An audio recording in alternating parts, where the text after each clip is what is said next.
Can you tell us what this is and what effect climate change has on this phenomenon? Well, we can come back and talk about climate change at a later time. I want to focus on the here and now. We think the rapid intensification is probably almost done. There could be a little bit more intensification as it's still over the warm waters of the eastern Gulf of Mexico, but I don't think we're going to get any more rapid intensification. If you look here, you can actually see, pretty interesting for your viewers, you can actually see a second eye wall forming around the inner eye wall, and that's basically the second eye wall has overtaken the original eye wall, and that should arrest development. So listen, I'm just trying to get that. You said you want to talk about climate change, but what effect does climate change have on this phenomenon that is happening now? Because it seems these storms are intensifying. That's the question here. I don't think you can link climate change to any one event. Okay. On the whole, on the cumulative, climate change may be making storms worse, but to link it to any one event, I would caution against that. Okay, well, listen, I grew up there, and these storms are intensifying. Something is causing them to intensify. So this storm is it's a massive one. Its effects are also being felt in the southern part of Florida. What about the areas that may not be taking a direct hit or experiencing the storm surge, like on the West Coast? How much will the rest of the state be impacted?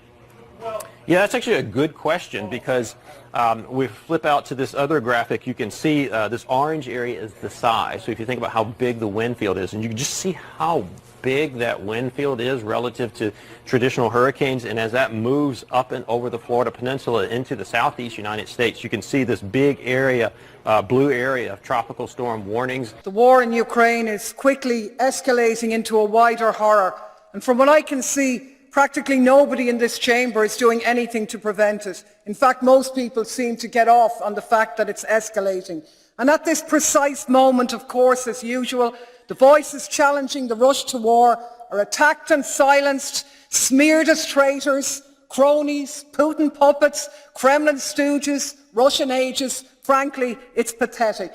And I don't make the comparison lightly, but the crudeness and cynicism of these slurs coming from mainstream EU parties might as well have been written by Hermann Göring, who infamously said that even though people never want war, they can be brought to war with threats and smears. He said, all you have to do, tell them they're being attacked, denounce the pacifists for lack of patriotism and exposing their country to danger. It works the same every way. Where he led, you are following. This House should be ashamed of this debate. Words are being twisted, meaning subverted, and the truth turned on its head. Opposing the horrible madness of war is not anti-European. It's not anti-Ukrainian. It's not pro-Russian. It's common sense. The working class of Europe have nothing to gain from this war and everything to lose. And I find it laughable that those calling for arms to Ukraine never call for arms for the people of Palestine or for the people of Yemen. Unlike you, I oppose all war. I want it stopped. I make no apology for that, and I'm not going to be scapegoated and labelled for it either.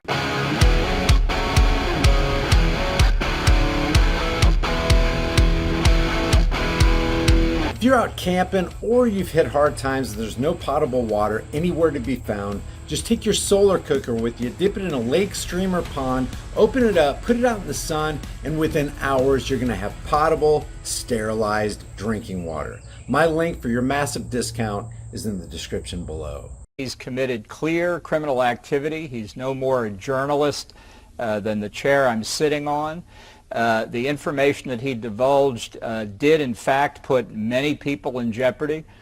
It undercut the ability of the United States to have confidential diplomatic communications, not just with other foreign governments, but in many countries with dissidents, people who even speaking to American diplomats could find themselves in trouble. And so, you know, he's been complaining about his treatment over the past period of time. He's the one who sought asylum in the Ecuadorian embassy. Now he faces extradition to the United States. I presume he will get due process in the United Kingdom to determine whether extradition should go forward. And when he gets to the United States, he'll get due process here. And I hope he gets at least 176 years in jail for what he did. Stella?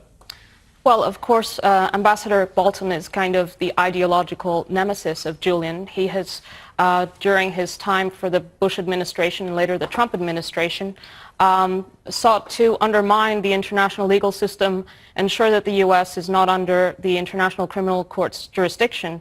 And if it was, Mr. Bolton might in fact be prosecuted under the ICC. He was one of the chief cheerleaders of the Iraq War, which Julian then exposed through these leaks. So he has a conflict of interest here. The federal government, at the request of the governor, at the very beginning said we'll cover 100% of the cleanup cost, the debris cost, which is billions of dollars before it's all over, if you think about it. That we're going to pay 100% for 30 days. I just extended for another 30 days. And the governor and I talked. I think he's going to have to come back and ask for some more beyond those 60 days because it is consequential.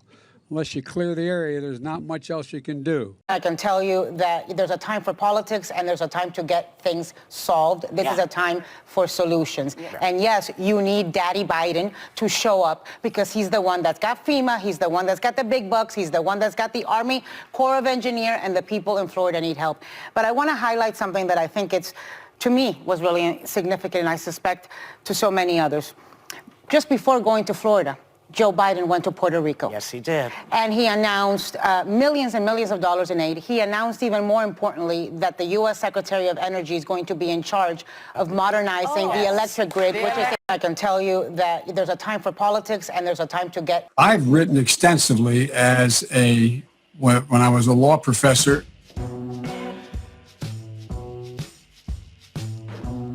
Been on a lot of university campuses. Matter of fact, for 4 years, I was a full professor at the University of Pennsylvania. There's a story that you told at least 3 times about Nelson Mandela. Take a look. I had the great honor of meeting him. I had the great honor of being arrested with our UN ambassador on the streets of Soweto trying to get to see him on Robbins Island. I guess the question is, were you confused or were you just trying to embellish a story? They think I'm kidding, man. Seems like yesterday, the first time I got arrested anyway. But I am a hard coal miner. Anthracite coal, Scranton, Pennsylvania. Hell, I might be president now if it weren't for the fact I said I had an uncle who was a coal miner. Turned out I didn't have anybody in the coal mines, you know what I mean? Really? I tried that crap, you know. My dad was he was a salesperson. He wasn't a coal miner. My great-grandpa was. But I used to drive a tractor trailer. Oh, awesome. And so I know a little bit about driving big trucks. No, that's great. But, and Corn Pop was a bad dude. And he ran a bunch of bad boys. And it's the God's truth. My word is abiding. He lied to voters, according to the New York Times, quoting aides of Biden's, about having marched in the civil rights movement. Advisors had gently reminded Mr. Biden of the problem with this formulation. He had not actually marched during the civil rights movement, and more than once, Mr. Biden assured them that he understood and kept telling the story anyway. That is really, really weird. And I'm not saying I am black, but I want to tell you something. I got started out of an HBCU, Delaware State. Now, I don't want to hear anything negative about Delaware State here, okay? I was sort of raised in the Puerto Rican community at home. Yo, this motherfucker just said that he was kind of raised in the Puerto Rican community. Oh, you know, I've had it with him. I hope that he gets to see this video. Joe Biden, you are a fucking pandering, racist, decrepit, senile, geriatric, demented, racist piece of fucking shit. There are almost no equals to you in the size of a piece of fucking garbage that you are. Keep my fucking people's names, my community's name out of your fucking piece of shit molester mouth. Raised by Puerto Ricans. I've had it. I fucking had it. Yo, I fucking had it with this guy. This motherfucker is the biggest piece of shit on the face of the fucking planet, and now he's our president. God. Fuck you, Joe Biden. Yeah, fuck you, you stupid fuck. You racist ass pandering piece of shit. That I quoted Robert Kennedy without attributing it to Robert Kennedy. I should have said, to paraphrase Neil Kinnock, Mr. Biden used 5 pages of published law review article, of a published law review article without quotation or citation. That's precisely right. And I've done some dumb things, and I'll do dumb things again. That's why I and so damn many other people I grew up have cancer. appreciate it. By the I'll way, keep the food.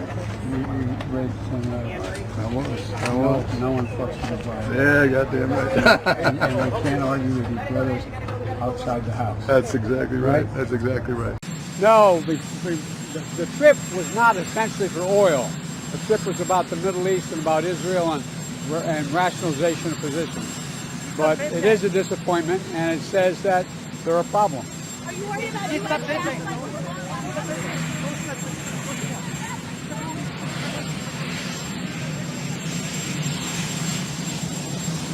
Guys, we already know that they want to decimate the dollar, destroy the economy, bring us into a cashless society, and eventually make it difficult for us to even get food.